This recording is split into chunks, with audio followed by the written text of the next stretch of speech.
दोस्तों MRF है। Deal में एंट्री हुई साउथ कोरिया की। अब साउथ कोरिया बोला हम देंगे आपको फाइटर जेट, तो फिर क्या हुआ? भारत ने पूरा फायदा उठा लिया और बोल दिया तो ठीक है, हम अब आपसे ही फाइटर जेट खरीदेंगे। दरअसल दोस्तों, आप सब लोगों को पता ही होगा कि भारत के द्वारा काफी लॉन्ग टाइम से फाइटर एयरक्राफ्ट को खरीदने को लेके तैयारी भी किया जा रहा है। पर लगातार यह जो प्रोजेक्ट है, यह तो बहुत ही डिले होने के वजह से एक तरफ जहां पे इंडियन एयर फोर्स के मॉडरेशन डिले हो रहा है, तो वहीं पर ही दूसरी तरफ प्रोजेक्ट को लेके क्रिटिसिज्म भी बढ़ रहा है। और दोस्तों, डिले के अलावा ही दूसरा और एक क्रिटिसिज्म का कारण यह भी है कि पूरी दुनिया जहां पर फिफ्थ जनरेशन के फाइटर एयरक्राफ्ट के तरफ अपने फोकस को फोकस कर रहा है,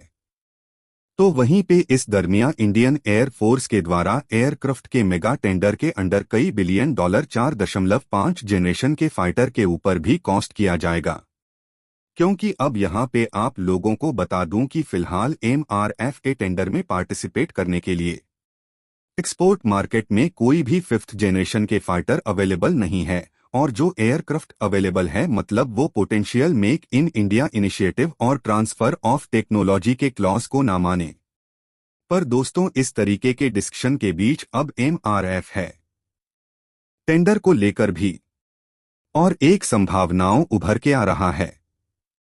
बेसिकली दोस्तों, ये संभावना साउथ कोरिया के तरफ से डेवलप किया हुआ के F-2 बॉम्बर एयरक्राफ्ट को लेके है, जो कि पूरी तरह से एक प्रॉपर फिफ्थ जनरेशन के फाइटर एयरक्राफ्ट तो नहीं है,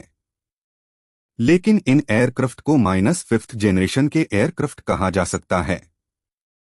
मीडिया रिपोर्टों के मुताबिक साउथ कोरिया के ब्य अपने के F-1 बॉम्बर फाइटर क्राफ्ट का प्रोडक्शन भी शुरू किया जा रहा है। और अब इसी वजह से तो अब साउथ कोरिया के F-21 फाइटर एयरक्राफ्ट आव को भी MRF के टेंडर के एक अच्छे खासे कैंडिडेट के रूप में भी देखा जा रहा है।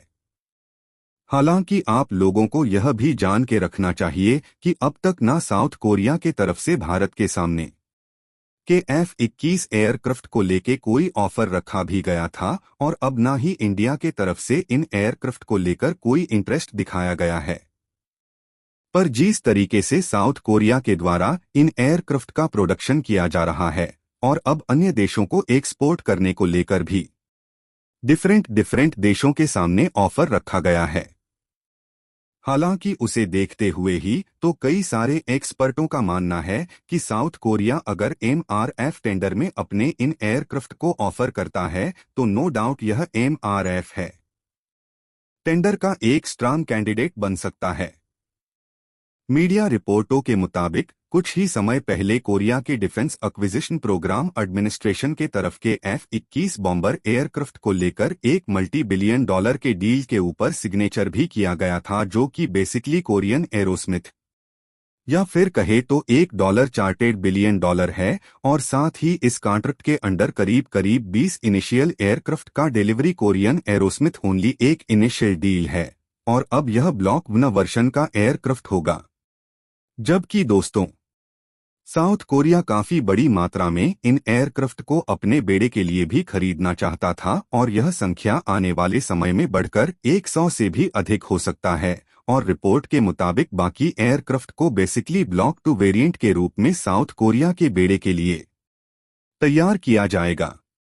इवन रिपोर्टों में यह भी दावा किया जा रहा है कि डील के अंतर्गत साल 2026 से ही कोरियन एरोस्मिथ एयर का delivery Korean Aerosmith in aircraft के प्रोडक्शन को लेकर भी भारत को क्रिटिसाइज किया जा रहा है, क्योंकि लगभग के F-2 बॉम्बर एयरक्राफ्ट के डेवलपमेंट का टाइमलाइन और भारत के MC एयरक्राफ्ट के प्रोजेक्ट का शुरुआत भी एक ही समय हुआ था,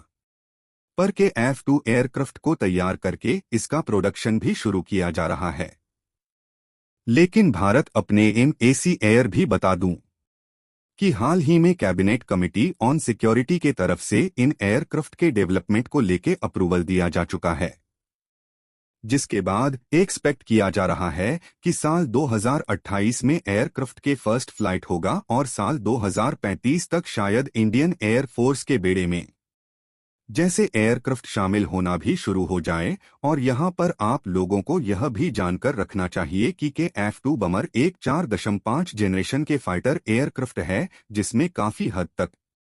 हेल्थ फीचर का उपयोग किया गया है और कई सारे 5th जनरेशन टेक्नोलॉजी उपयोग करने के वजह से इन एयरक्राफ्ट को 4-5 जनरेशन के एयरक्राफ्ट से आगे बढ़ के देखा जा रहा है।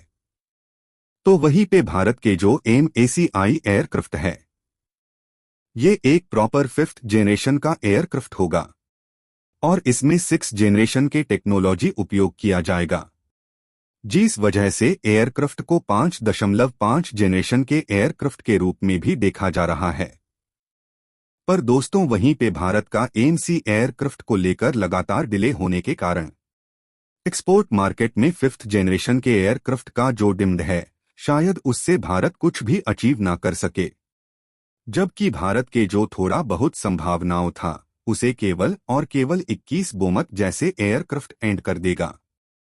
रिपोर्ट में यह भी लगातार दावा किया जा रहा था कि साउथ कोरिया के द्वारा सऊदी अरबिया और यूनाइटेड अरब अमीरात के साथ भी अपने एयरक्राफ्ट को लेकर भी बातचीत किया जा रहा है, ताकि दोस्तों अब मिडिल ईस्ट के देशों के अंदर साउथ कोरिया अपने मार्केट को और एक्सपैंड कर सके। पर यहाँ पे अगर इंडियन एयरफोर्स के 114 फाइटर एयरक्राफ्ट होके टेंडर को देखा जाए, तो आप साउथ कोरिया अगर इस टेंडर में पार्टिसिपेट करने का प्रयास करता है तो नो डाउट रफल F-15 जैसे एयरक्राफ्ट के लिए के F-21 एक बहुत बड़ा चैलेंज होगा। हालांकि MRFI टेंडर को हासिल करने के लिए के F-21 बमर एयरक्राफ्ट को इन दोनों एयरक्राफ्ट को हराना पड़ेगा और टेंडर में शामिल अन्य एयरक्राफ्ट को भी हरा के आगे बढ़ना पड़ेगा, और खाली इतना ही नहीं बल्कि प्राइस नेगोशिएशन में भी इन एयरक्राफ्ट से आगे रहना पड़ेगा, तभी जाके ये टेंडर साउथ कोरिया को मिल सकता है। पर खाली टेंडर मिलने पर नहीं बल्कि साउथ कोरिया को तब टेक्नोलॉजी ट्रांसफर और मेक इन इंडिया इनिशिएटिव में भी काम करना पड़ेगा, तभी जाके इंडियन एयरफोर्स MRF टेंडर के अंतर्गत इन एयरक्राफ्ट को खरीदेगा। पर दोस्तों अगर ऐसा हो जाता है तो ये भारतम के लिए बहुत ही बड़ा पॉजिटिव पॉइंट होगा, क्योंकि इससे एक तरफ जहां पे भारत को नियर 5th जनरेशन के फाइटर एयरक्राफ्ट मिलेगा,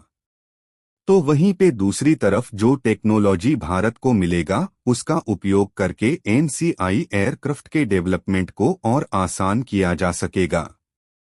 हालांकि इंडियन एयरफोर्स को 5th जनरेशन के फाइटर एयरक्राफ्ट डी का भी काफी अधिक आवश्यकता है, क्योंकि चीन लगातार भारत के बॉर्डर में जहां पे 5th जनरेशन के एयरक्राफ्ट का डिप्लॉयड कर रहा है, तो वहीं पे दूसरी तरफ पाकिस्तान को भी चीन 5th जनरेशन के एयरक्राफ्ट देने का तैयारी कर रहा है।